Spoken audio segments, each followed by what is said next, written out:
Reality check, bakit hindi lahat ng OFW ay yumaman? Maraming umaalis ng bansa, ang pangarap ay makaahon sa hirap at makaipon ng milyon-milyon. Pero ang totoo, hindi lahat ng OFWs ay yumaman. Bakit nga ba? Dahil ito sa high expectation and low savings.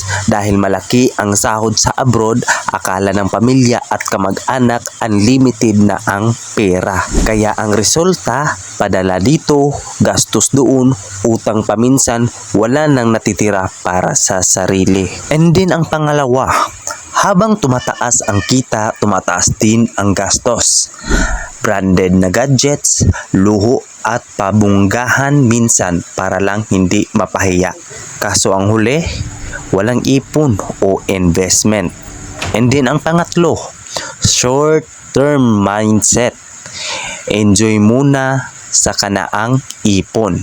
Maraming OFWs ang walang retirement plan, kaya pag-uwi, back to zero. So sa ngayon ay pupunta naman tayo sa pang-apat. Dito ang lack of financial literacy. Maraming marunong magtrabaho pero kaunti lang ang marunong mag-budget at mag-invest. Madalas napupautang na lulugi sa negosyo o nabibiktima ng scam. At ang panglima, wrong investments. Biglang pagpasok sa negosyo na hindi pinag-aralan. Mali po yan. Nagpapadala ng malaking pera sa kamag-anak na walang accountability. Then ang resulta, nawala ang puhunan, ubos ang ipon. And then ang pang-anim, family dependency.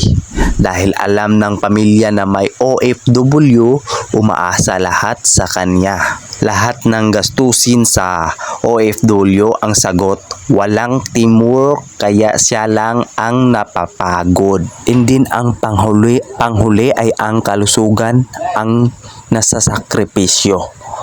Walang health insurance at emergency fund. Isang sakit lang, ubos lahat ng naipon.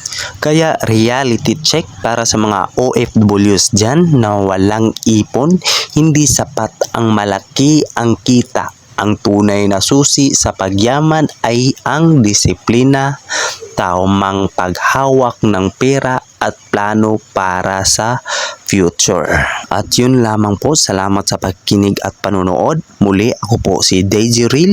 Please follow and subscribe my channel.